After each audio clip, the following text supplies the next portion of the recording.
News 81కు స్వాగతం. ఘనంగా పెన్షనర్ల దినోత్సవం. పెన్షనర్లని ప్రతి ఒక్కరూ గౌరవించాలని జిల్లా ట్రెజరీ అధికారి సిహెచ్ సోఫియా అన్నారు. జగిత్యాల జిల్లా కేంద్రంలో గల తెలంగాణ పెన్షనర్స్ సెంట్రల్ అసోసియేషన్ జిల్లా శాఖ ఆధ్వర్యంలో సీనియర్ సిటిజన్స్ కౌన్సిలింగ్ కేంద్రంలో ముఖ్య అతిథిగా సోఫియా పాల్గొని జ్యోతి ప్రజ్వలన చేసి పెన్షనర్ల పితామహుడు నకారా చిత్రపటానికి పూలమాలలు వేసి నివాళులు అర్పించారు.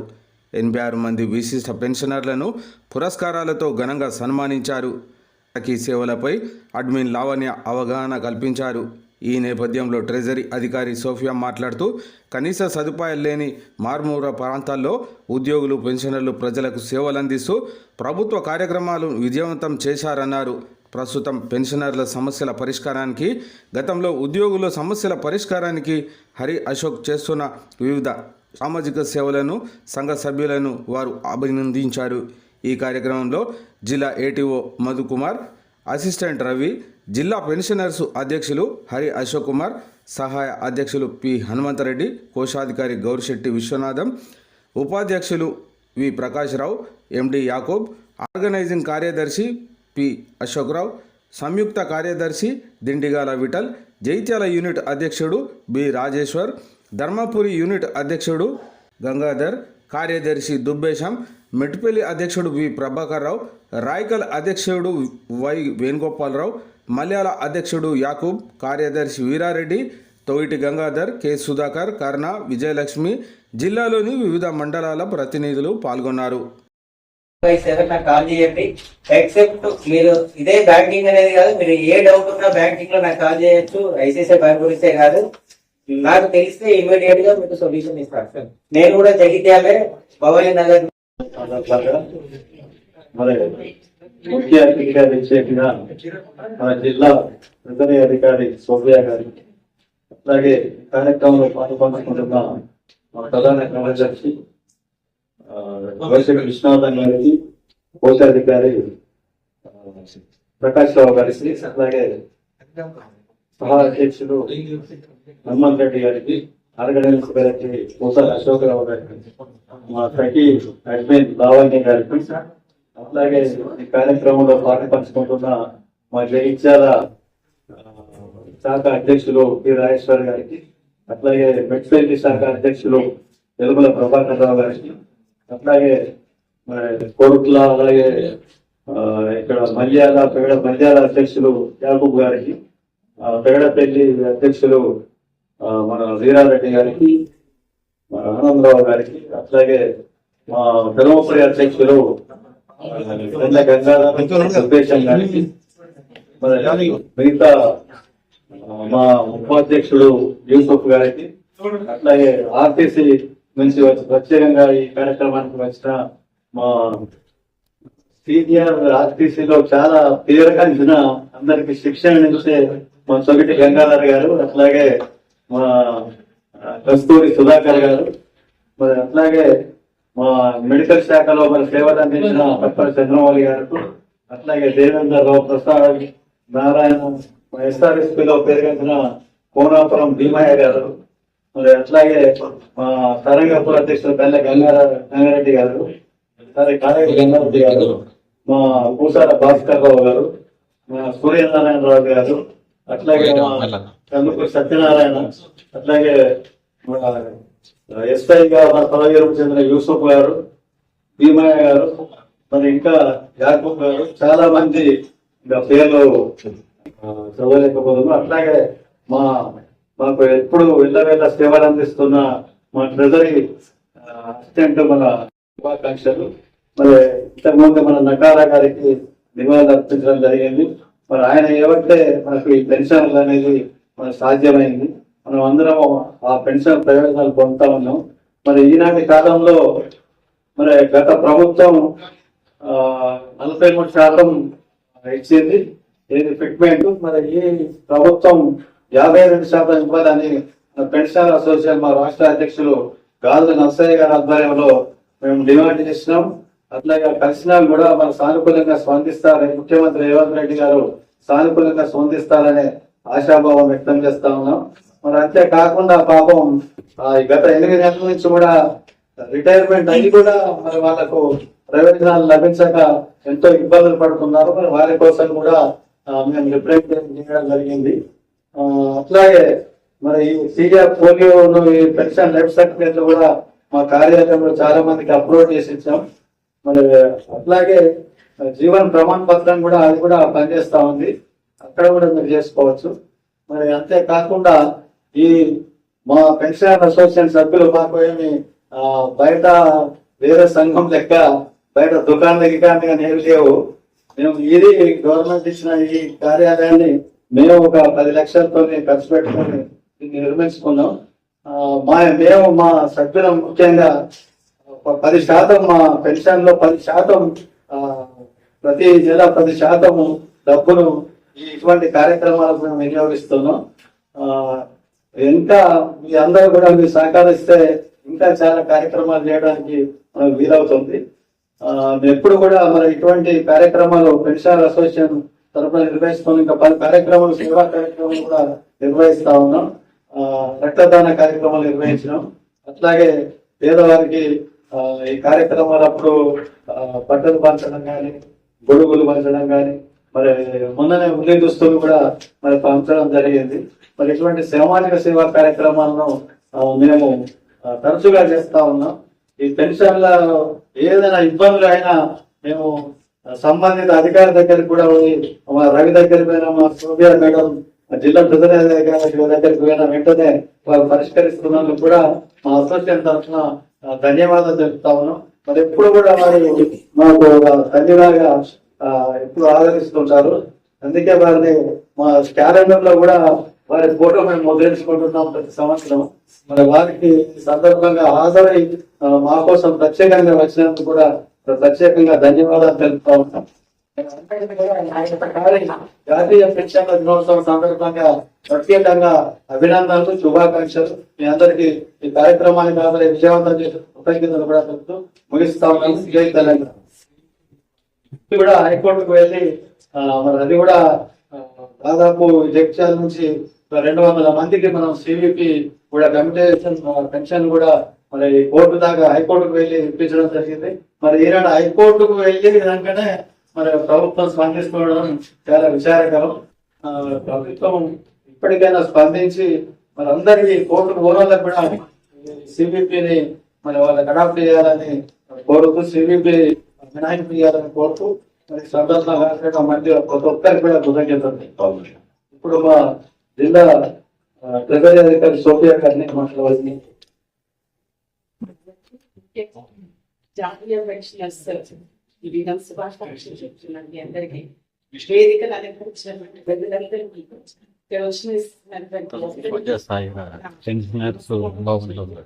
పెన్షనర్స్ డే సందర్భంగా మీరంతా గ్యాదర్ అయినందుకు చాలా సంతోషం అనిపిస్తుంది. ది సేమ్ టైం మా ఆఫీస్ నుంచి ఏ విధమైన సహకారమైనా కూడా మేము అందిస్తున్నాము. మా స్టాఫ్ రవి గారు అయితే, ఎస్టీఓ గణేష్, మధు సార్, మేము ఎన్ని విధాల పెన్షనర్స్ కు సహాయం చేస్తూ మీ లైఫ్ ప్రాబ్లమ్స్ నేను కూడా ఆశపడుతున్నాను. మీ నుంచి మా నుంచి ఎటువంటి ప్రాబ్లమ్స్ ఉన్నా కూడా మీరు ధైర్యంగా వచ్చి చెప్పి షేర్ చేసుకొని ఈ ప్రాబ్లమ్స్ సాల్వ్ అవుతున్నాయని నేను నమ్ముతున్నాను. అట్ ది సేమ్ టైం ఏమున్నా కూడా మీరు సమావేశంగా తెలియజేయండి.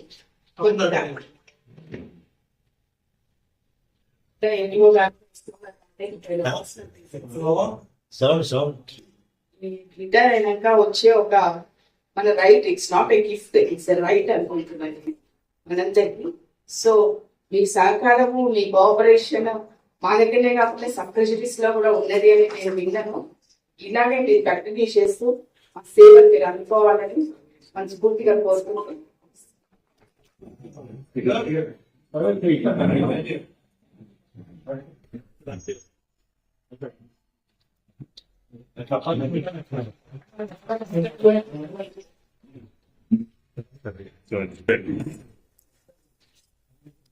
ఓకే మరి గుర్తులు కూడా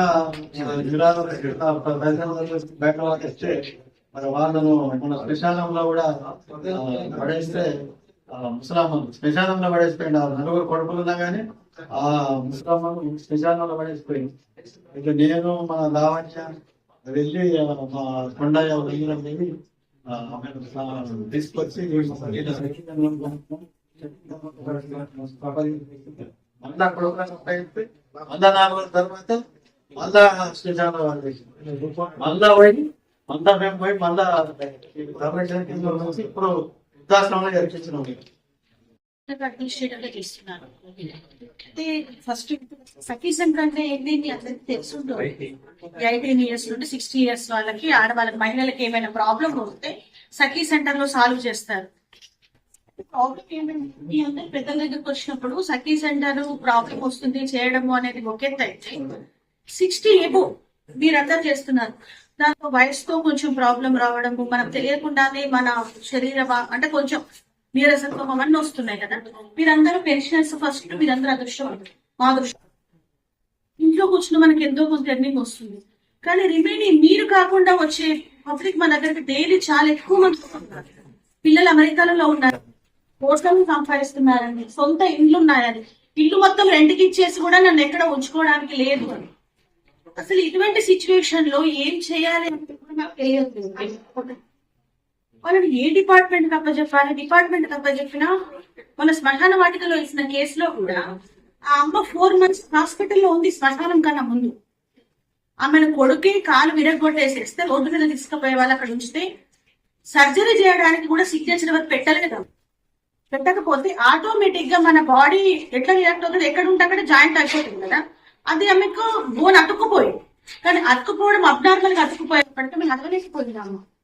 4 months కి అక్కడ హాస్పిటల్లో ఇంకా తీసుకెళ్ళి బయట పాడేస్తే మనం వాళ్ళ కొడుకు ఇన్ఫర్మేషన్ ఇవ్వడము, పోలీస్ సిఐ గారు ఇనిషియేట్ తీసుకున్న తర్వాత తీసుకెళ్లి శ్మశాన వాటికలేసారు. ఇటువంటి కేసెస్ చాలా అంటే చాలా వస్తున్నాయి. ఫస్ట్ ఆలోచన ధోరణిలో మార్పు. సార్ ఇప్పుడు మీరు అందరు చెప్తున్నారు మనం చేసుకుంటున్నాం, కానీ మీకన్నా ఎక్కువ మిమ్మల్ని వాళ్ళ దగ్గర రీచ్ కాలేకపోతున్నాం అటువంటి పబ్లిక్ దగ్గర. అసలు మరి ఏం పాపం చేస్తున్నారు, ఇంత సఫర్ అవుతున్నారు. మొన్న రీసెంట్ గా వచ్చింది కొడుకులందరూ ఉంటారు, కొడుకుల నుండి వచ్చినాం, కొడుకులందరూ అమెరికాలో ఉంటారమ్మా. నా ఇంటికి ఒక క్యాండిడేట్ వచ్చేసి రోజు పెట్రోల్ పోస్తున్నాడు, ఎందుకంటే నా ఇల్లు నాకు ఇవ్వాలి అని. ఆ ఇల్లు ఆమెకి ఇవ్వాలి, ఆయనకి ఇవ్వాలంట అబ్బాయికి. ఇటువంటి దాంట్లో కూడా కొడుకులు రాలేకపోతున్నది. ఇంత సఫర్ అవుతుంటే మేడిపల్లి నుండి ఒక కేసు వచ్చింది. ఆ కేసులో అయితే భార్య చనిపోయిన తర్వాత కన్నం పెట్టడానికి ఎవరు లేరట, 2 కొడుకులు ఉన్నారు. అసలు వాళ్ళని చూస్తుంటే ఏం చేయాలో తెలియదు. అసలు ఎట్లా సఫర్ అవుతున్నారు. వాళ్ళకి ఎంతైతే 2012 December 16th రోజు నిర్భయ ఇన్సిడెంట్ జరిగింది ఢిల్లీలో. నిర్భయ ఇన్సిడెంట్ జరిగినప్పుడు మనం యాక్చువల్గా ఏం చెప్తామంటే మనుషులు లేని ప్రదేశానికి వెళ్ళొద్దు, ఎవరైనా 4 చుట్టూ ఉన్న దగ్గరికి వెళ్ళాలి, ఆడవాళ్ళు ఒంటరిగా వెళ్ళేప్పుడు ఇటువంటి అన్ని మనం ఇంట్లో చెప్తుంటాం. మనం వెంబడి ఎవరైనా పిల్లలు తీసుకెళ్ళాలి ఇటువంటి చెప్తాం. కానీ జరిగింది ఢిల్లీ మహానగరంలో. ఢిల్లీలో ఒక పారామెడికల్ అమ్మాయిని 5 members అబ్యూస్ చేశారు. 5 members అబ్యూస్ చేసినప్పుడు సీసీ ఫుటేజ్ చాలా ఎక్కువగా ఫోకస్ చేసింది ఆ విషయాన్ని. అప్పుడు జరిగింది ఏంటి అంటే అంతకన్నా ముందు చాలా మంది అబ్యూస్ చేశారు. సీసీ ఫుటేజ్ ఫోకస్ చేసేప్పటికీ ఆ అమ్మాయిది కొంచెం వైరల్ అయిపోయింది ఇష్యూ వైరల్ అయిపోయిన తర్వాత మార్నింగ్ అవర్స్లో అమ్మాయి బాడీ రెస్పాండ్ కాలేదు. అంటే బ్రతికి ఉంది కానీ రెస్పాండ్ కాలేదు. ఇంకా ఇండియాలో రెస్పాండ్ అవ్వట్లేదు, మనకు అటువంటి ఎక్విప్మెంట్స్ లేవని చెప్పేసి సింగపూర్ పంపించారు అమ్మాయి. మన నుండి ఒక అమ్మాయి వేరే దేశానికి వెళ్ళినప్పుడు అంటే ఎంత ఫోకస్ చేస్తుంది, అది ఏమైంది న్యూస్లో ఎక్కువ వైరల్ అవ్వడం. 21 daysకి అమ్మాయి చనిపోయింది. 21 daysకి అమ్మాయి చనిపోయిన తర్వాత అమ్మాయి పేరును కూడా రివీల్ చేయకుండా నిర్భయంగా చేస్తారు.